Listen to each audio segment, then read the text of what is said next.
Assalamualaikum warahmatullahi wabarakatuh. Hello everybody. My name is Rafika Nur Bandiyah from class 9E. My absent number is 31. Today I'm going to tell the story of Rumpelstiltskin. Once there was a miller who was poor, but who had a beautiful daughter. Now it happened that he had to go and speak to the king, and in order to make himself important, he said to him, "I have a doctor who can spin straw into gold." The king said to the miller, "That is an art which pleases me well. If your doctor is clever, as you say, bring it tomorrow to my plains, and I will put her to the test." And when the girl was brought to him, he took her into a room which was quite full of straw, gave her a spinning wheel and a reel, and said, "Now set to work, and if by tomorrow stay straw into gold, during the night you must die." Thereupon he himself locked up the room and left her in it alone.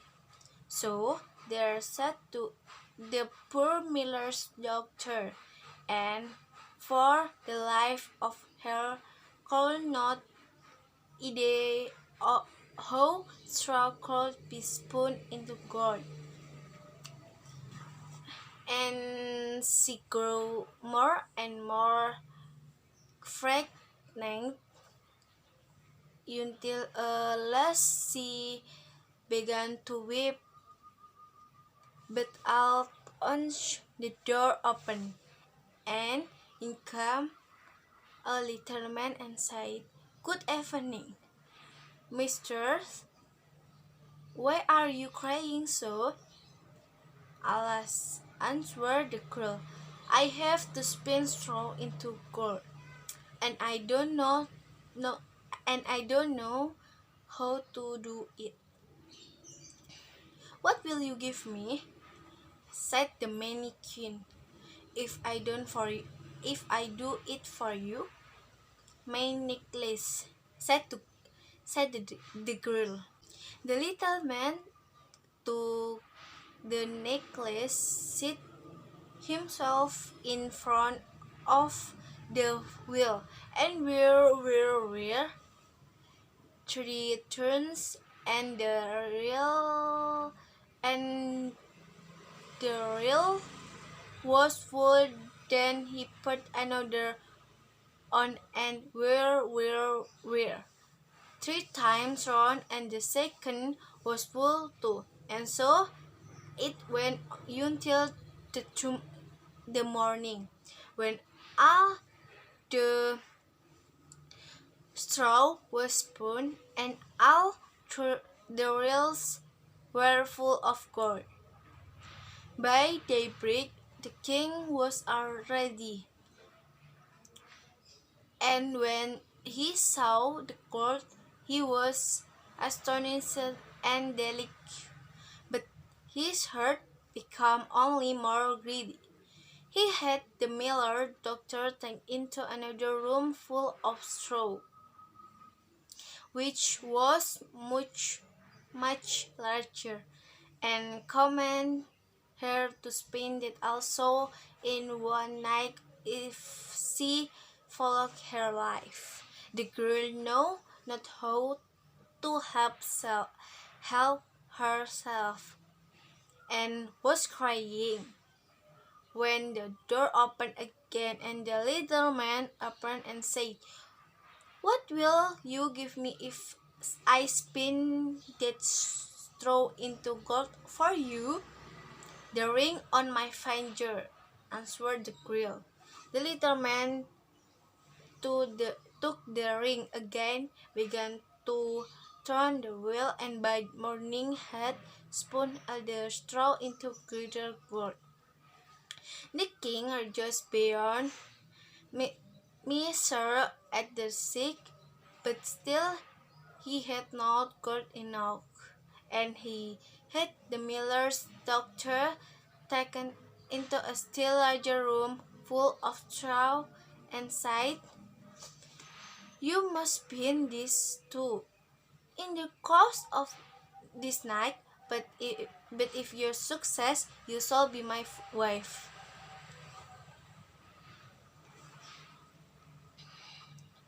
Even if she be miller doctor, thought he, "I could not find a richer wife in the world. When the girl was alone, the mannequin came again for the third time and said, What will you give me if I spin the straw for you this time also?" "I have nothing left that I could give," answered the girl. "Then promise me, if you shall become queen, to give me your first child."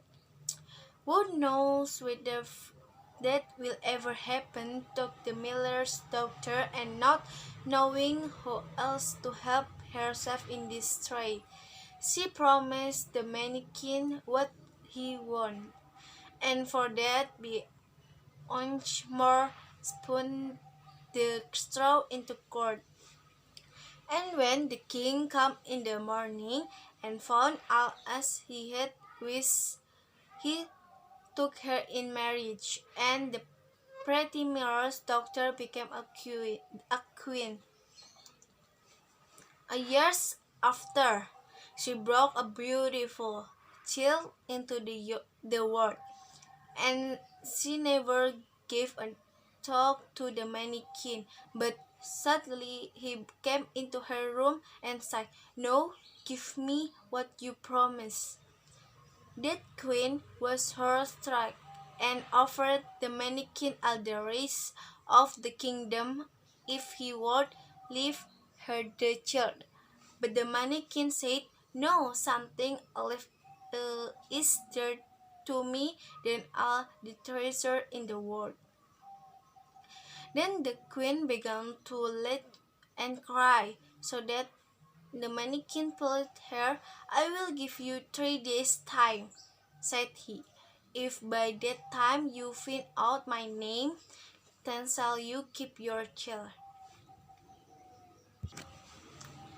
So the queen told the whole night of all the names that she had ever heard, and she sent a message of the country to inquire far and wide for any other names that there might be. When the mannequin came the next day, she began with Casper, Melchior, Balthazar, and cited all the names she knew, one after another, but to every one the little man, "That is my name. That is not my name." On the second day, she had inquired in the neighborhood as to the names of the people there, and she referred to the mannequin, the most uncommon and curious.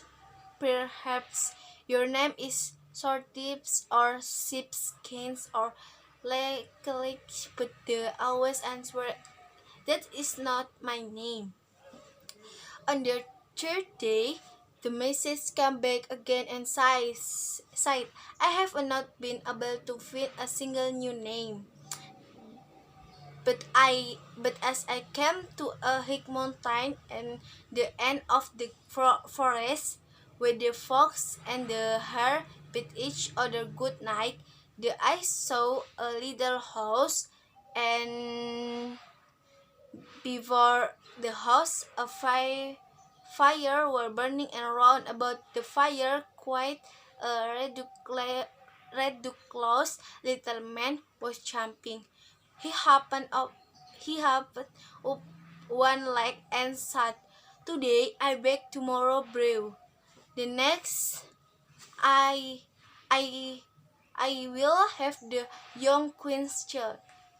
How glad am I that no one knew that Rumpelstiltskin I'm style." You might imagine how good the queen was when she heard the name, and very soon afterwards the little man come in and asked, "No, Mr. Queen, what is my name?" Of At first she said, "Is your name Conrad?" "No." "Is your name Harry?" "No." Perhaps your name is Rumpelstiltskin?" The devil has told you that, the devil has told you that," cried the little man, and in his anger he plunged his right foot so deep into the earth that his whole leg went in, and then in rage he pulled at his left leg so hard with both hands that he tore himself in two. Wassalamualaikum warahmatullahi wabarakatuh. Thank you.